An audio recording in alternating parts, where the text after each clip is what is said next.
Oke, selamat datang semuanya. Kali ini kita akan membahas sebuah kekuatan yang sama sekali nggak kelihatan, tapi ada di mana-mana, dan membentuk dunia kita. Mulai dari tragedi di laut dalam, sampai, percaya atau enggak, detak jantung kita sendiri. Yuk, kita bongkar rahasia di balik tekanan cairan. Kapal selam sama jantung, apa hubungannya? Kedengarannya aneh kan? Tapi percaya deh, jawabannya ada di fisika dasar. Dan untuk memahaminya, kita akan mulai dari sebuah cerita tragis yang menunjukkan betapa dahsyatnya kekuatan tekanan air. Cerita kita mulai pada April 2021. Waktu itu, kapal selam kebanggaan Angkatan Laut Indonesia, KRI Nanggala 402, tiba-tiba hilang kontak saat sedang latihan. Apa yang terjadi setelahnya? Wah, itu menjadi pengingat yang mengerikan tentang betapa dahsyatnya kekuatan lautan. Dan akhirnya, KRI Nanggala ditemukan di kedalaman 838 meter. Hancur berkeping-keping. Coba deh bayangkan, di kedalaman segitu, tekanan airnya itu setara seperti ditumpuk puluhan pesawat jet raksasa. Gila kan? Kekuatan sebesar itulah yang harus dihadapinya. Tapi pertanyaannya, kenapa sih makin dalam, tekanannya makin kuat? Jawabannya sebenarnya simpel banget. Ini semua soal berat air yang ada di atasnya. Setiap meter kita turun, kita menambahkan beban dari kolom air di atas kita. Nah, fenomena inilah yang namanya tekanan hidrostatis.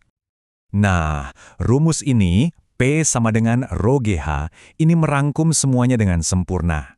Gampangnya gini, P itu tekanan dan H itu kedalaman. Lihat kan, mereka sebanding. Jadi makin besar H-nya, alias makin dalam kita menyelam, ya makin besar juga tekanan P-nya.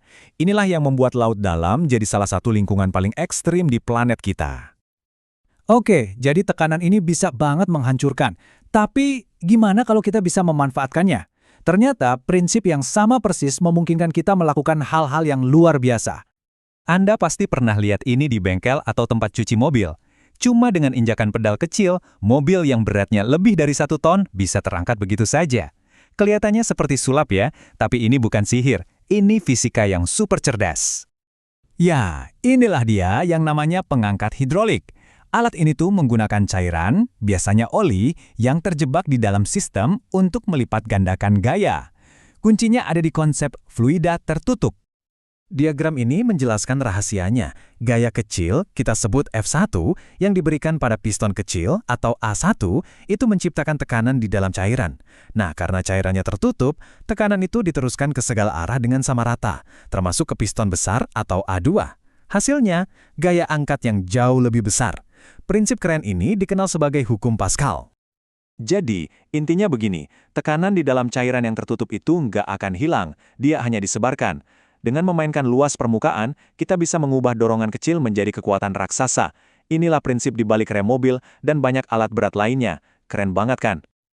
Oke, kita sudah mengerti bagaimana tekanan bekerja di dalam cairan. Sekarang, yuk kita bahas bagaimana tekanan itu bisa mendorong kembali. Ini akan membantu kita memecahkan teka-teki klasik yang sering kita lihat. Ini dia, paradoks yang mungkin bikin kita garu-garu kepala. Sepotong paku besi kecil, kita lempar ke air, langsung tenggelam. Tapi, kapal kargo raksasa yang terbuat dari ribuan ton baja kok bisa mengapung santai di lautan? Gimana ceritanya? Jawabannya datang dari seorang pemikir Yunani kuno, Archimedes. Legenda mengatakan, ia sampai berteriak Eureka saat menemukan prinsip ini. Intinya sederhana, air itu melawan. Ketika ada benda masuk ke air akan memberikan gaya dorong ke atas. Ini semua tentang pemindahan. Sebuah benda akan mengalami gaya apung ke atas yang besarnya sama dengan berat air yang dipindahkannya. Jadi, ini bukan hanya soal berat benda itu sendiri, tetapi tentang berapa banyak ruang yang ditempatinya di dalam air. Nah, disinilah bentuk menjadi faktor penentu. Paku besi kan padat, volumenya kecil. Ia tidak bisa memindahkan cukup air untuk menghasilkan gaya apung yang lebih besar dari beratnya sendiri, jadi ia tenggelam. Sebaliknya, bentuk lambung kapal yang besar dan berongga memindahkan volume air yang sangat besar. Berat air yang dipindahkan ini menciptakan gaya apung yang luar biasa besar, cukup untuk menopang seluruh berat kapal dan membuatnya mengapung. Sejauh ini kita telah membahas lautan dan mesin, tapi bagian yang paling menakjubkan adalah bahwa prinsip-prinsip ini juga bekerja di dalam tubuh Anda setiap saat. Ya, tekanan cairan adalah kunci bagi kehidupan itu sendiri. Pernahkah Anda bertanya-tanya bagaimana pohon setinggi puluhan meter bisa minum? Mereka tidak memiliki jantung untuk memompa air. Sebaliknya, mereka menggunakan tekanan. Saat air menguap dari daun atau transpirasi, ini menciptakan tekanan negatif atau isapan, mirip seperti Anda menyedot minuman dengan sedotan. Isapan ini cukup kuat untuk menarik air dari akar di bawah, melawan gravitasi hingga ke daun tertinggi. Hal yang sama berlaku untuk setiap tarikan napas Anda. Tindakan bernapas yang tampaknya sederhana, sebenarnya adalah permainan tekanan udara yang diatur dengan sempurna oleh tubuh Anda. Jadi begini, saat kita menarik napas, rongga dada kita mengembang. Ini membuat volume paru-paru jadi lebih besar dan tekanannya jadi lebih rendah. Otomatis, udara dari luar yang bertekanan lebih tinggi langsung masuk. Terus saat kita membuang napas, kebalikannya. Volume mengecil, tekanan naik, dan udara didorong keluar. Ini adalah sistem pompa yang sangat elegan. Dan akhirnya, kita sampai ke pompa terpenting dari semuanya, jantung Anda. Setiap detaknya menciptakan tekanan dalam sistem peredaran darah Anda, sebuah sistem fluida tertutup yang luar biasa. Dan persis seperti pengangkat hidrolik yang kita lihat tadi, tekanan yang diciptakan oleh jantung Anda diteruskan ke seluruh penjuru tubuh Anda. Ini adalah hukum Pascal dalam aksi biologis, memastikan setiap sel, dari otak hingga ujung jari kaki, menerima oksigen dan nutrisi yang dibutuhkannya untuk bertahan hidup.